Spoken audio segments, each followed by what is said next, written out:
I worked so hard for my MBA. I got promoted into leadership. And then I sat in the room I'd worked years for to earn and hid my perspective. Not because I had nothing to say, I had plenty to say, but because I still did not feel like I had earned the right to say what I saw, even after everything I had worked so hard for. Today, I want to tell you where the belief came from because I know that I'm not the only one carrying it. In fact, I find this belief in my clients, and I know exactly what it's been costing us. If you know me, you know my story. I was born in Africa to an African father and an American mother. And I came to the United States when I was 18. And as a child, and I was ingrained in me that we had to work harder than everyone around us. We had to work twice as hard for half as much because that is what was supposed to happen. Not only because as a girl, but because I was African. And it was not from ambition. What I found out when I researched and I found the root cause, that drive to work harder than everybody else was coming from fear. The fear of what happens when you do not belong and when you stop proving that you should. As a child, my mother was American. She died when I was 3, and I was raised by a stepmother. And my stepmother really ingrained in me hard work. But I didn't believe that I could not pick up that belief. I believed that I had to pick up that belief to belong, to earn my place as a stepchild, to earn my place in my family. And so it was ingrained in me. And then I went to school. I stood out like a sore thumb. I stood out like I didn't feel like I ever even belonged in the school I went to. And so I learned that I had to work hard. And when I didn't, I got punished for it. I got, I had to pay the most expensive consequences for not working hard. And so it just became who I was. And then I remember when I came to America, just really still believing that I had to work hard. Had to work hard because not working hard was risky. Not working hard, I would be punished. Not working hard would cause consequences. And so I learned that belonging was conditional. Belonging was based on what I actually did, that I had to earn the feeling and the sense of belonging. And so what this did was I never quite fully felt like I belonged. I never quite fully felt like I had found a place where I could just take a deep breath and relax. Like as a half-breed, half white, half black, I never belonged. As an African in America, I never belonged. As a person who I can just go on and on as a stepchild, I never belonged. As a person who grew up in a different country trying to acclimate in a new country, I didn't belong. And so it just really like stuck with me for years, for almost 50 years. This feeling of I didn't belong. And for me to feel like I belonged, it was something that I had to earn. I had to show up. I had to do twice as much to actually finally believe that I belonged. And I want you to see that even as much as I worked hard, even as much as I did, I never quite felt like I deserved to belong. And so I went for my bachelor's when my children were older. And I always felt like I stood out like a sore thumb. I always felt like I didn't even belong because everyone else around me were younger. And so I always felt like I didn't belong. And so I got my bachelor's and I decided I was going to go for my master's because then after I've worked so hard, after I've earned this degree, I would be able to believe that I belonged. And then I got promoted into leadership. And I showed up in a leadership room and I didn't speak up. not because I didn't know what I was talking about, not because I didn't know the answer, not because I hadn't earned being in that room.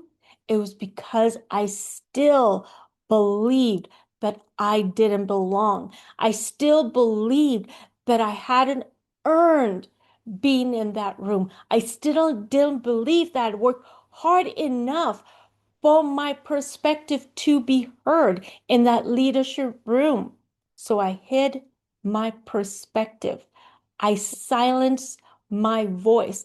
That silence that had nothing to do with my capability, but nothing to do with my capacity, nothing to do with my wisdom, my knowledge, my understanding of this concept, but everything to do with the belief that had been running in the background for decades, that I didn't belong, that I had to work really hard to belong.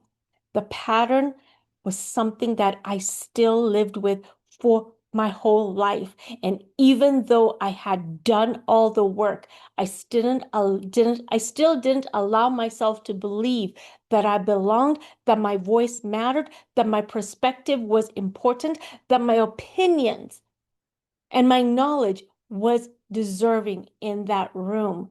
And so for years, I still did believe that I didn't belong here yet. So what do you think my solution was? You're right. To go work harder, to go learn more, to go know more, to do more so that I could believe and I could earn the feeling of I belonged. And it was exhausting because I was at my wit's end. And until I hired a coach and until I actually started working on my beliefs, on my mindset, I actually started realizing you do not need to earn your belonging. You, me, we already belong. And so, where in your life are you working twice as hard to believe that you belong?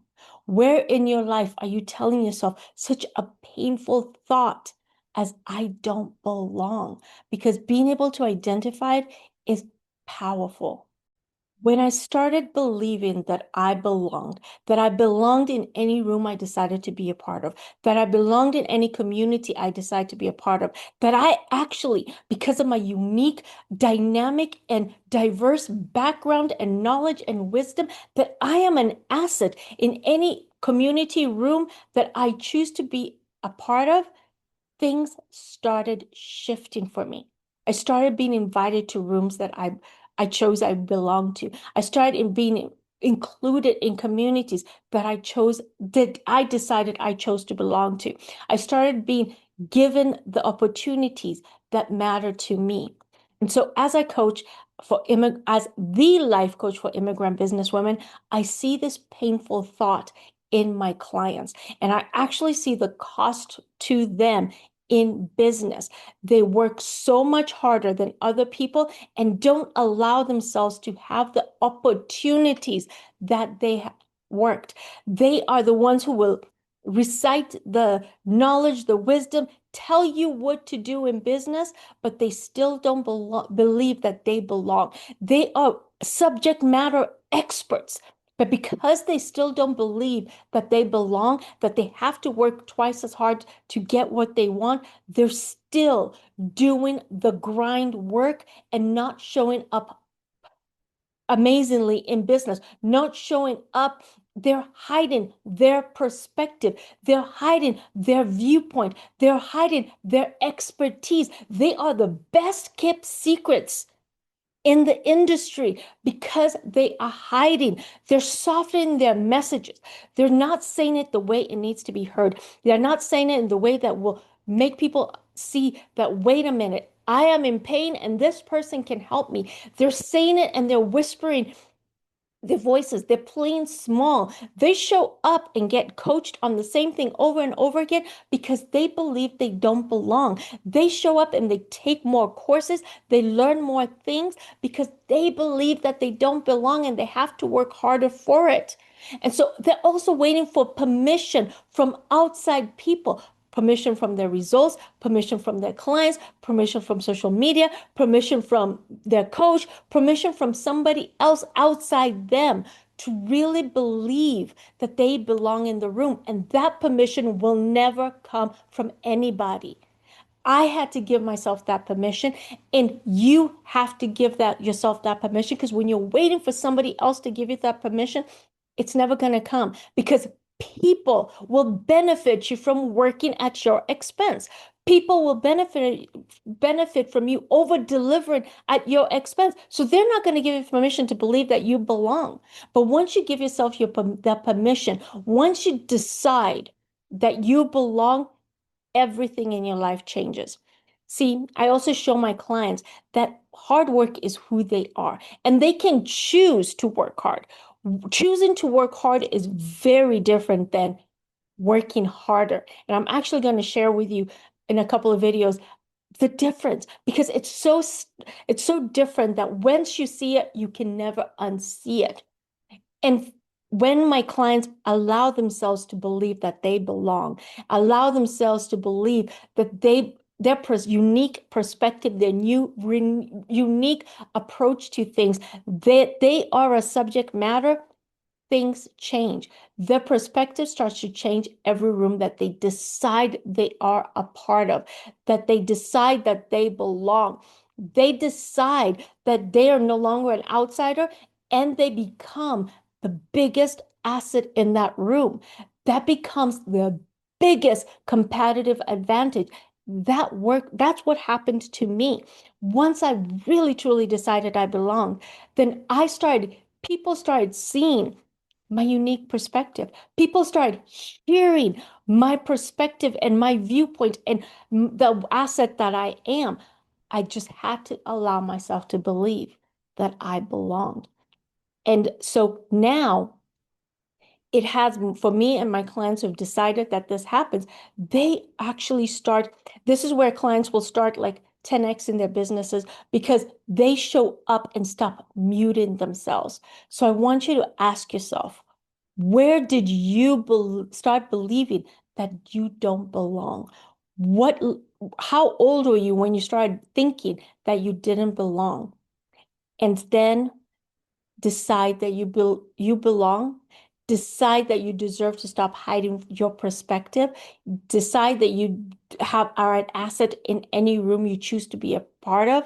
Decide that the rooms that you want to be a part of have been waiting for you and your unique perspective and your amazing viewpoint.